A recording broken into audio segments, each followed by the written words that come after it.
شروع اللہ کا نام لے کر جو بڑا مہربان نہایت رحم والا ہے۔ حامیم، یہ کتاب اللہ کی طرف سے نازل ہوئی ہے جو غالب ہے، حکمت والا ہے۔ ہم نے آسمانوں اور زمین کو اور جو کچھ ان دونوں میں ہے حکمت سے اور ایک وقت مقرر تک کے لیے پیدا کیا ہے، اور کافروں کو جس چیز سے خبردار کیا جاتا ہے اس سے وہ منہ پھیر لیتے ہیں۔ کہو کہ بھلا تم نے ان چیزوں کو دیکھا ہے جن کو تم اللہ کے سوا پکارتے ہو؟ ذرا مجھے بھی تو دکھاؤ کہ انہوں نے زمین میں سے کون سی چیز پیدا کی ہے یا آسمانوں میں ان کی کوئی شرکت ہے؟ اگر سچے ہو تو اس سے پہلے کی کوئی کتاب میرے پاس لاؤ، یا تمہارے پاس علم انبیاء میں سے کچھ ہو تو اسے پیش کرو۔ اور اس شخص سے بڑھ کر کون گمراہ ہو سکتا ہے جو ایسے کو پکارے جو قیامت تک اسے جواب نہ دے سکے اور ان کو ان کے پکارنے ہی کی خبر نہ ہو۔ اور جب لوگ جمع کیے جائیں گے تو وہ ان کے دشمن ہو جائیں گے اور ان کی پرستش سے انکار کر دیں گے۔ اور جب ان کے سامنے ہماری صاف صاف آیتیں پڑھی جاتی ہیں تو کافر حق کے بارے میں جبکہ وہ ان کے پاس آ چکا کہتے ہیں کہ یہ تو کھلا جادو ہے۔ کیا یہ لوگ کہتے ہیں کہ اس پیغمبر نے اس کو از خود گھڑ لیا ہے؟ کہہ دو کہ اگر میں نے اس کو اپنی طرف سے بنایا ہو تو تم اللہ کے سامنے میرے بچاؤ کے لیے کچھ اختیار نہیں رکھتے۔ وہ اس گفتگو کو خوب جانتا ہے جو تم اس کے بارے میں کرتے ہو، وہی میرے اور تمہارے درمیان گواہ کافی ہے، اور وہی تو ہے بڑا بخشنے والا مہربان۔ کہہ دو کہ میں کوئی انوکھا پیغمبر نہیں ہوں، اور میں نہیں جانتا کہ میرے ساتھ کیا سلوک کیا جائے گا اور تمہارے ساتھ کیا کیا جائے گا۔ میں تو اسی کی پیروی کرتا ہوں جو مجھ پر وحی آتی ہے، اور میرا کام تو علانیہ خبردار کرنا ہے۔ کہو کہ بھلا دیکھو تو اگر یہ قرآن اللہ کی طرف سے ہو اور تم نے اس سے انکار کیا، اور بنی اسرائیل میں سے ایک گواہ اسی طرح کی ایک کتاب کی گواہی دے چکا اور ایمان لے آیا، اور تم نے سرکشی کی، تو تمہارے ظالم ہونے میں کیا شک ہے؟ بے شک اللہ ظالم لوگوں کو ہدایت نہیں دیتا۔ اور کافر مومنوں کے متعلق کہتے ہیں کہ اگر یہ دین کچھ بہتر ہوتا تو یہ لوگ اس کی طرف ہم سے پہلے نہ دوڑ پڑتے، اور جب وہ اس سے ہدایت یاب نہ ہوئے تو کہیں گے کہ یہ تو پرانا جھوٹ ہے۔ اور اس سے پہلے موسیٰ کی کتاب تھی، لوگوں کے لیے رہنما اور رحمت، اور یہ کتاب عربی زبان میں ہے اس کی تصدیق کرنے والی، تاکہ ظالموں کو خبردار کرے اور نیکوکاروں کو خوشخبری سنائے۔ جن لوگوں نے کہا کہ ہمارا پروردگار اللہ ہے، پھر وہ اس پر قائم رہے تو ان کو نہ کچھ خوف ہوگا اور نہ وہ غمناک ہوں گے۔ یہی اہل جنت ہیں کہ ہمیشہ اس میں رہیں گے، یہ اس کا بدلہ ہے جو وہ کیا کرتے تھے۔ اور ہم نے انسان کو اس کے والدین کے ساتھ بھلائی کرنے کا حکم دیا۔ اس کی ماں نے اس کو تکلیف سے پیٹ میں رکھا اور تکلیف ہی سے جنا، اور اس کا پیٹ میں رہنا اور دودھ چھڑانا 2.5 برس میں ہوتا ہے، یہاں تک کہ جب وہ پختہ عمر کو پہنچ جاتا ہے اور 40 برس کا ہو جاتا ہے تو کہتا ہے کہ اے میرے پروردگار، مجھے توفیق دے کہ تو نے جو احسان مجھ پر اور میرے ماں باپ پر کیے ہیں ان کا شکر گزار بنوں، اور یہ کہ نیک عمل کروں جن کو تو پسند کرے، اور میرے لیے میری اولاد کو نیک بنا دے۔ میں تیری طرف رجوع کرتا ہوں اور میں فرما برداروں میں ہوں۔ یہی لوگ ہیں جن کے اعمال نیک ہم قبول کریں گے اور ان کے گناہوں سے درگزر فرمائیں گے، اور یہی اہل جنت میں ہوں گے۔ یہ سچا وعدہ ہے جو ان سے کیا جاتا تھا۔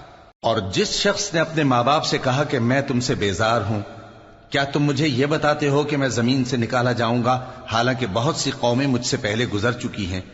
اور وہ دونوں اللہ کی جناب میں فریاد کرتے ہوئے کہتے تھے کہ کمبخت، ایمان لا، اللہ کا وعدہ سچا ہے۔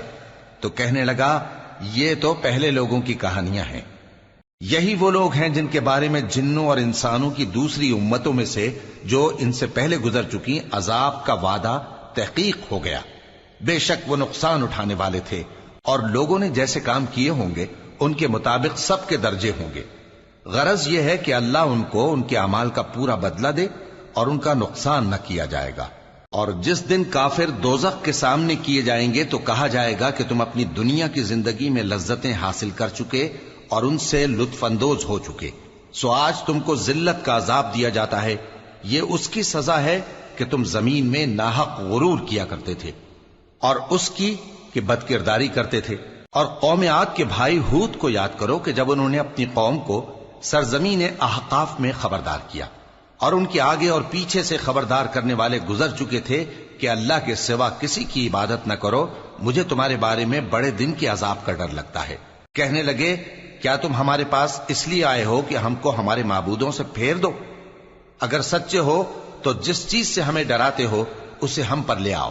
پیغمبر نے کہا کہ اس کا علم تو اللہ ہی کو ہے، اور میں تو جو احکام دے کر بھیجا گیا ہوں وہ تمہیں پہنچا رہا ہوں، لیکن میں دیکھتا ہوں کہ تم لوگ نادانی میں پھنس رہے ہو۔ پھر جب انہوں نے اس عذاب کو دیکھا کہ بادل کی صورت میں ان کے میدانوں کی طرف آ رہا ہے تو کہنے لگے یہ تو بادل ہے جو ہم پر برس کر رہے گا، نہیں بلکہ یہ وہ چیز ہے جس کے لیے تم جلدی کرتے تھے، یعنی آندھی، جس میں درد دینے والا عذاب بھرا ہوا ہے، جو ہر چیز کو اپنے پروردگار کے حکم سے تباہ کیے دیتی تھی۔ آخر وہ ایسے ہو گئے کہ ان کے گھروں کے سوا وہاں کچھ نظر نہیں آتا تھا۔ گناہگار لوگوں کو ہم اسی طرح سزا دیا کرتے ہیں، اور ہم نے ان کو ایسا اقتدار دیا تھا جو تم لوگوں کو نہیں دیا، اور انہیں کان اور آنکھیں اور دل دیے تھے، تو چونکہ وہ اللہ کی آیتوں سے انکار کرتے تھے اس لیے نہ تو ان کے کان ہی ان کے کچھ کام آ سکے اور نہ آنکھیں اور نہ دل، اور جس چیز کا وہ مذاق اڑایا کرتے تھے اسی نے ان کو آ گھیرا۔ اور اے مکے والو، تمہارے ارد گرد کی بستیوں کو ہم نے ہلاک کر دیا، اور بار بار ہم نے اپنی نشانیاں ظاہر کر دیں تاکہ وہ رجوع کریں، تو جن کو ان لوگوں نے اللہ کا قرب حاصل کرنے کے لیے معبود بنایا تھا انہوں نے ان کی کیوں مدد نہ کی، بلکہ وہ ان سے گم ہو گئے، اور یہ ان کا جھوٹ تھا اور یہی وہ افترا کیا کرتے تھے۔ اور وہ وقت قابل ذکر ہے جب ہم نے جنوں میں سے کئی شخص تمہاری طرف متوجہ کیے کہ قرآن سنیں، تو جب وہ اس کو سننے حاضر ہوئے تو آپس میں کہنے لگے کہ خاموش رہو۔ جب پڑھنا ختم ہوا تو وہ اپنی برادری کے لوگوں میں واپس گئے کہ ان کو خبردار کریں۔ کہنے لگے کہ اے قوم، ہم نے ایک کتاب سنی ہے جو موسیٰ کے بعد نازل ہوئی ہے، جو کتابیں اس سے پہلے نازل ہوئی ہیں ان کی تصدیق کرتی ہے اور سچا دین اور سیدھا رستہ بتاتی ہے۔ اے قوم، اللہ کی طرف بلانے والے کی بات کو قبول کرو اور اس پر ایمان لاؤ، اللہ تمہارے گناہ بخش دے گا اور تمہیں دکھ دینے والے عذاب سے پناہ میں رکھے گا۔ اور جو شخص اللہ کی طرف بلانے والے کی بات قبول نہ کرے گا تو وہ زمین میں اللہ کو عاجز نہیں کر سکے گا، اور نہ اس کے سوا اس کے حمایتی ہوں گے۔ یہ لوگ کھلی گمراہی میں ہیں۔ کیا انہوں نے نہیں سمجھا کہ جس اللہ نے آسمانوں اور زمین کو پیدا کیا اور وہ ان کے پیدا کرنے سے تھکا نہیں، وہ اس بات پر بھی قادر ہے کہ مردوں کو زندہ کر دے؟